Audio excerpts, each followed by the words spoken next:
Ayer, muy buenos días, ayer el Instituto Nacional Electoral pasó, yo creo que el último obstáculo que ha enfrentado este proceso tan importante, único, inédito, histórico, de la elección de las personas juzgadoras. Ha generado una resistencia enorme de la derecha, de los conservadores, de los poderes, de quienes se creían dueños del país y han buscado descalificar pues, la elección democrática de las personas juzgadoras. O sea, a mí no deja de sorprenderme, que no debería, pero no deja de sorprenderme que Lorenzo Córdoba, que fue presidente del INE, cuestione la elección democrática y diga que no es democrático que el pueblo elija por el voto universal, secreto y directo a los integrantes del Poder Judicial. Ya irá mejorando el proceso, ya lo comentó la compañera presidenta, que se revisará inclusive la fecha misma. Es cierto que la complejidad de la elección fue grande y no es menos cierto que el INE y el pueblo y el INE hicieron la hazaña. Yo acabo de estar en Tamaulipas agradeciéndole al pueblo de Tamaulipas su participación del 1 de junio, y ayer el INE entregó las constancias de mayoría de las personas que van a integrar la nueva Suprema Corte de Justicia de la Nación, integradas por la decisión popular. Es un hecho, un parteaguas en la historia de nuestro país, no solo en la historia del Poder Judicial, sino en la historia de nuestro país. Y como se ha comentado insistentemente, pues por primera vez en 200 años, después de 200 años, un hombre de origen indígena, eso no hubiera pasado nunca sin nuestro movimiento.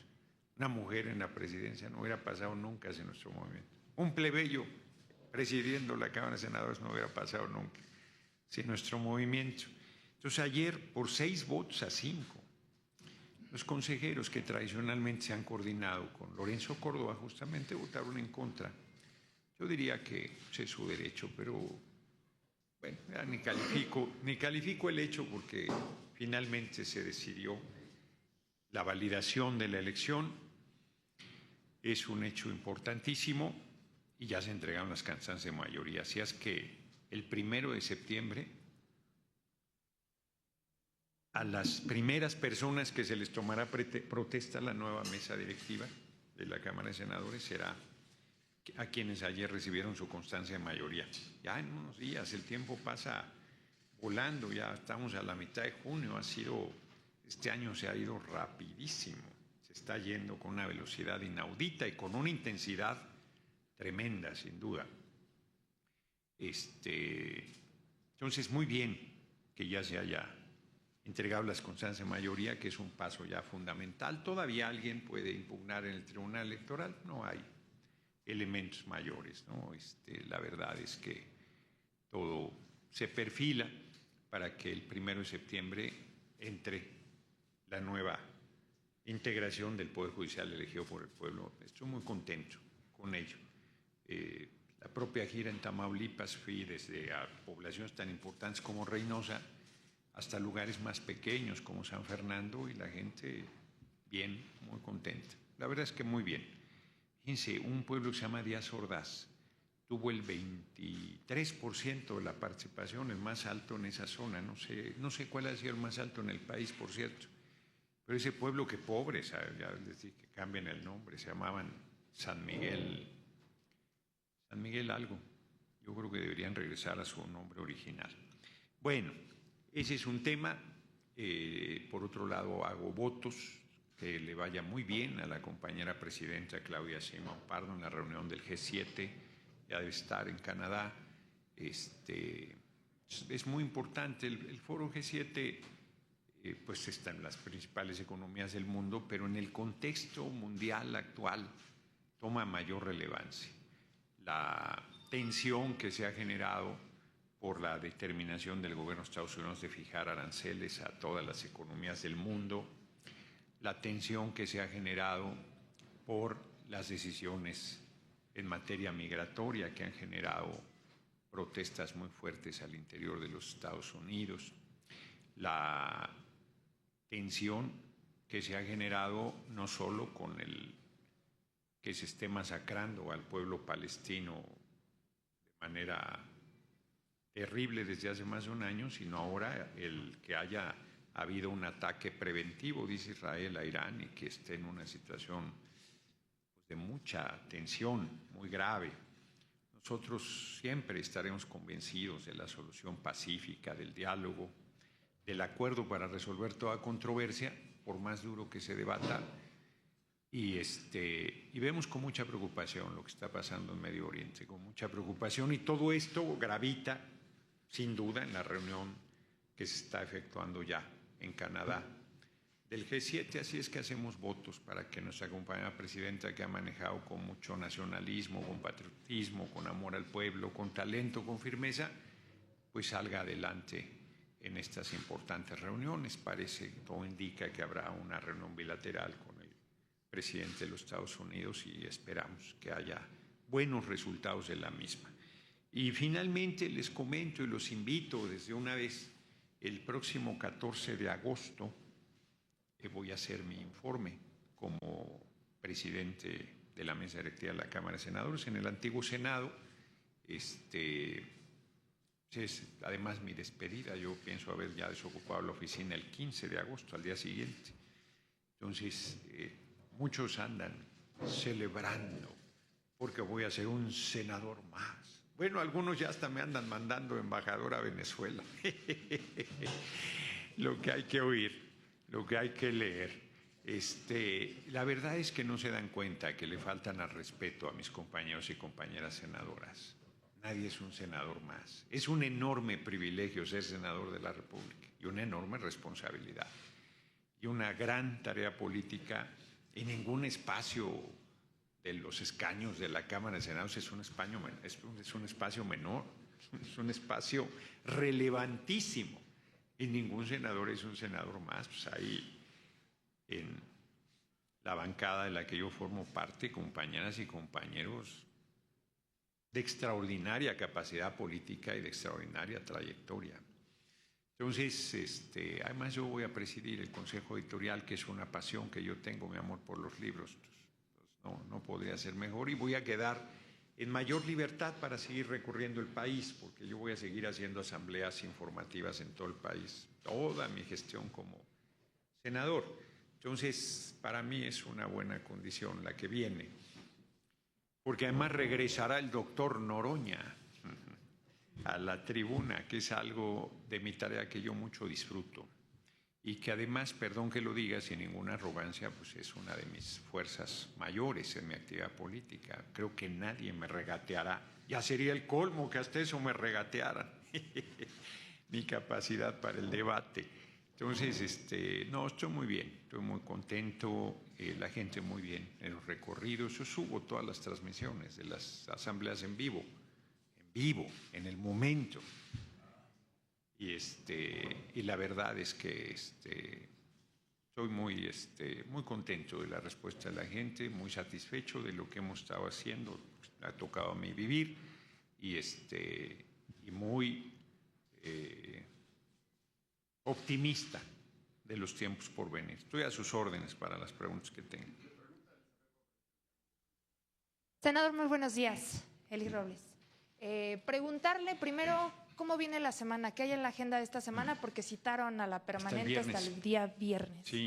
Sí, hasta el viernes, porque no quisimos presionarnos en los avances que el Ejecutivo tiene de las iniciativas que enviará, y no especularé además sobre cuáles vienen. Ya el viernes se sabrá. Entonces, por eso se decidió en coordinación con mi compañero y amigo Adán Augusto López Hernández, se decidió mandar hasta el viernes, y es un hecho, eso sí, que el viernes se convocará un periodo extraordinario de toda la próxima semana, porque hay un buen número de iniciativas a discutir y en su caso aprobar la próxima semana. Así es que yo creo que de lunes a viernes de la próxima semana, 23 creo que es, ¿no? De 23 al 28 más o menos serán los trabajos del periodo extraordinario de ambas cámaras. Así es que esa es la razón de por qué se convocó hasta el viernes. Senador, en otro asunto, ¿está ya avanzado esta primera parte del proceso de la elección judicial? Ya hay constancias de mayorías. Yo quisiera preguntarle, ¿qué áreas de oportunidad tiene esta reforma? Por ejemplo, en cuanto a los candados para la selección de candidatos. Sabemos que todavía tendrá que haber un proceso de revisión hasta que tomen protesta y demás. Sí. Pero, ¿qué aspectos podrían evaluarse en una posible reforma? Yo creo que hay que esperar, porque cualquier declaración que yo haga en ese sentido se tergiversa. Entonces, sin duda, a pesar de la mala fe del informe de la OEA, por ejemplo, pues habrá que revisar qué cosas plantean que pueden mejorarse, de la maledicencia de la OEA, a pesar de la oposición de un sector del INE, pues habrá que escuchar sus argumentos y ponderarlos en toda su justa dimensión. Y la propia experiencia que tuvimos todos quienes participamos en este proceso. Yo escuché a la compañera presidenta, yo comparto esa percepción, que una de las cosas que sin duda hay que revisar es el momento de la segunda elección, porque originalmente se pensó que empatarla con las elecciones constitucionales pues convoca más participación de la gente, pero no es menos cierto que, por ejemplo, estuve en Tamaulipas, votaron por 20 candidaturas locales. Entonces, las 6 boletas federales más lo local, más una elección constitucional, creo que habría que valorarlo. No sé qué vayamos a resolver. Yo creo que vamos a escuchar muchas voces. El Instituto Nacional Electoral, no solo la parte que se opuso, sino la compañera presidenta del órgano electoral, Tadei, ha estado extraordinaria. La verdad es que ha demostrado una enorme capacidad. Las opiniones del Tribunal de la Sala Superior, del Tribunal Electoral del Poder Judicial de la Federación serán de mucha utilidad. O sea, hay muchas voces por escuchar, a la oposición misma, a la gente, de cómo fortalecer, pero lo que es un hecho es que este proceso llegó para quedarse, que se va a ir consolidando cada vez más, que va a tener cada vez mayor participación popular y que pues somos el primer país del mundo que lo hacemos y eso me llena de satisfacción. En razón de que estamos a 2 años propiamente de la elección, ¿hay tiempo suficiente para la discusión de posibles reformas? Sí, claro, si fuese necesario, que creo que algunas habrá que realizarse, sí. Y la propia reforma electoral que se ha planteado, ¿no? Es además una reforma más amplia. No, hay trabajo, mucho trabajo por delante para el Poder Legislativo. Y finalmente, senador, yo quisiera pedirle un comentario sobre estos hechos de violencia anoche en Minnesota en contra de 2 senadores, la senadora Melissa Hortman y el senador John Hortman. Sí, que por cierto no sé si siguen graves o cuál es su situación. La senadora Melissa murió. La diputada, una diputada demócrata, Melissa, y su esposo fueron asesinados, pero además un senador y su esposa, al parecer por la misma persona, fueron también baleados y estaban hasta ayer, hasta donde me había quedado yo, grave su estado de salud. Yo ayer en la asamblea, antier, en la asamblea creo que fue la de San Fernando, les pedí que diéramos un minuto de silencio por el hecho. Es muy grave. Es muy grave, corresponde a las autoridades estadounidenses investigar. No voy a especular sobre el tema, no voy a entrar a ninguna controversia, solo lamentamos el hecho y nos solidarizamos con familiares y amigos de los representantes, de los congresistas demócratas, eran del estado de Minnesota, que fueron la diputada y su esposo asesinados y el senador y su esposa en estado delicado su salud. Senadora, a propósito de los congresistas, la comitiva plural que fue a Estados Unidos en razón de este intento de elevar a las remesas, de grabar las remesas, ¿le entregó ya algún informe? Hemos comentado, no hemos recibido formalmente un informe, pero es público que lograron que se disminuyera a 3.5, que en el Senado trascendió que no es un tema que se considere pues que sea así fundamental para el gobierno de Estados Unidos, pero no es menos cierto también que cualquier cambio que se hiciera a la minuta que está en el Senado implicaría regresarlo a la Asamblea de Representantes, y lo que sí entiendo, lo que sí nos han comentado es que el gobierno de Estados Unidos quisiera publicar esas modificaciones a la ley ahora en el aniversario de su independencia, el 4 de julio. Entonces, hacer cualquier modificación a la minuta trae esa dificultad. De cualquier manera, nosotros no dejamos de esperar que se retire el impuesto de 3.5, que es además injusto, no respeta un acuerdo que se firmó entre ambos países de que no debe haber doble tributación. Vamos a ver qué sucede. Gracias, senador. Buenos días, senador. Senador, con esta visita de la presidenta a la reunión del G7, ¿usted confía, qué expectativa tiene de que pueda haber una buena pues, diálogo con el presidente Trump y suavizar estas redadas, esta violencia que está realizando contra los connacionales allá en Estados Unidos? La compañera presidenta ha sido muy clara, yo también, por más que luego dicen lo contrario, de que el gobierno de Estados Unidos tiene el derecho soberano de decidir su política migratoria. Lo que no debe hacerse es violentar los derechos humanos de las personas migrantes, y nosotros además hemos hecho un llamado a respetar a nuestros hermanos y hermanas migrantes. Entendemos que puede haber un procedimiento establecido por el gobierno de Estados Unidos, por su Congreso. Lo que no aceptamos es que sean violados sus derechos y garantías como seres humanos. Entonces, la reunión del G7, ya dije en qué contexto general se da, no solo con la problemática que se vive al interior de Estados Unidos, sino se da un nivel de tensiones mundiales muy fuertes, y yo estoy a la espera.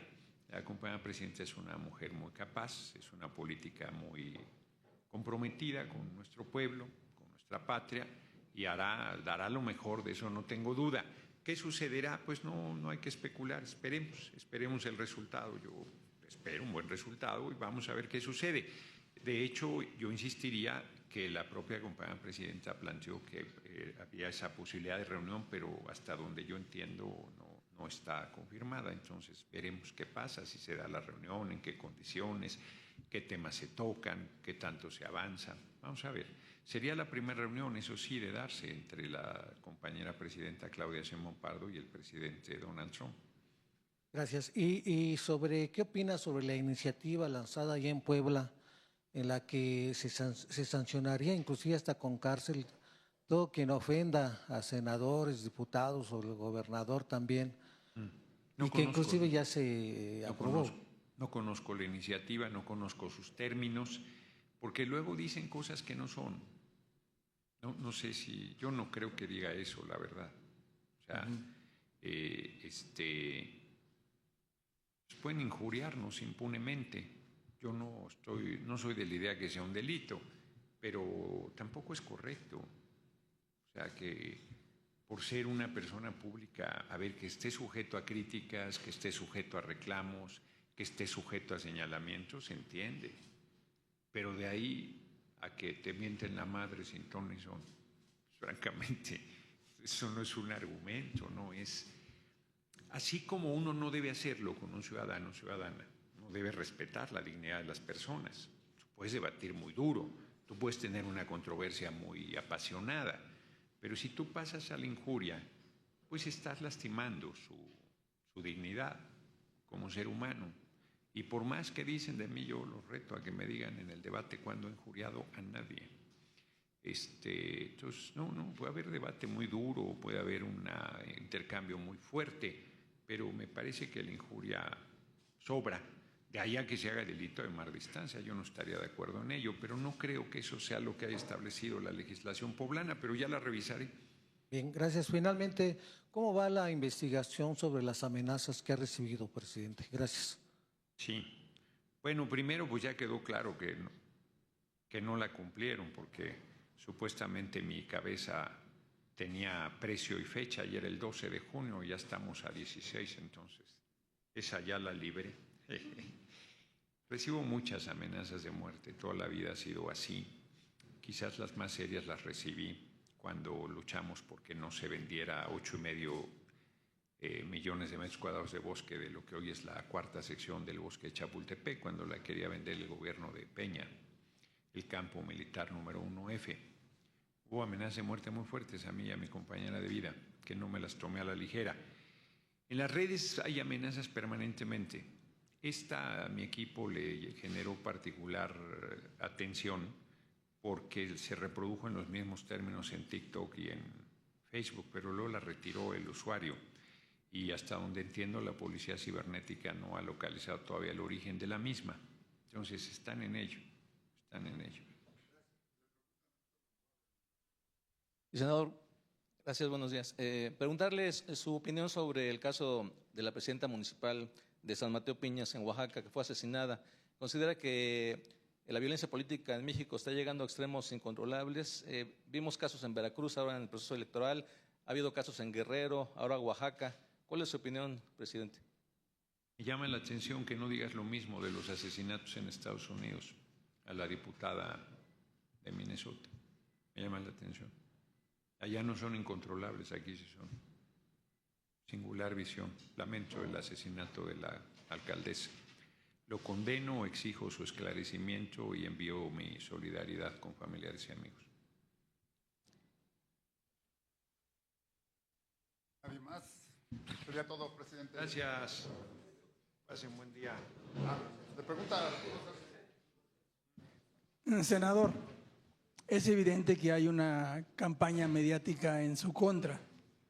¿Diría usted que la intención es buscar que por ningún motivo se reelija en la presidencia de la mesa directiva o de que no llegue sano al 2030? Bueno, sano al 2030 yo espero llegar. Ese es mi objetivo, llegar vivo y sano. Es mi objetivo fundamental para el 2030. Sí, yo creo que hay una ofensiva muy fuerte. La verdad es que yo no he manifestado en ningún momento interés de reelegirme en la mesa directiva. Al interior del grupo no se ha tomado ninguna determinación.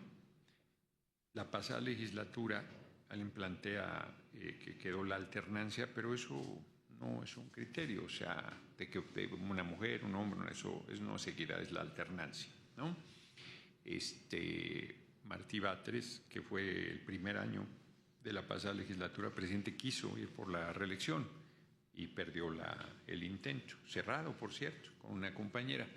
Entonces, yo no pienso ir a una reelección para que me madren. Si hay, yo voy a esperar a ver qué determina mi grupo parlamentario, ¿no? Y yo estoy más bien en la lógica de regresar a mi escaño. Entonces, el nerviosismo de algunos sectores de la derecha y los medios, lo entiendo, pero es injustificado. Ahora, toda esta ofensiva para mí es un timbre de orgullo. Es algo que me honra. Porque la gente dice, oye, pues si se lo están madreando, pues entonces hay que apoyarlo, ¿no? Entonces, yo creo que se equivocan en redondo. Porque además, pues sí lo voy a decir, mi fuerza no es estar en la presidencia, en la mesa directiva. Mi fuerza es quien soy. Siempre he sido igual. He llegado hasta donde estoy siendo lo que soy y no voy a cambiar. Si por como soy me chupa la bruja políticamente hablando, bien empleado, no tengo ningún problema. Y si eso me da nuevas oportunidades, bien empleado también, no tengo preocupación. Pero sí hay una ofensiva, 3 meses lleva. 3 meses, estamos a punto de cumplir 3 meses, fue desde más o menos el 19 de marzo, la de diario, ¿no? Siempre ha habido cosas en mi contra, pero ahora es muy consistente. Entonces, ya vi que aguanto eso y más. Gracias.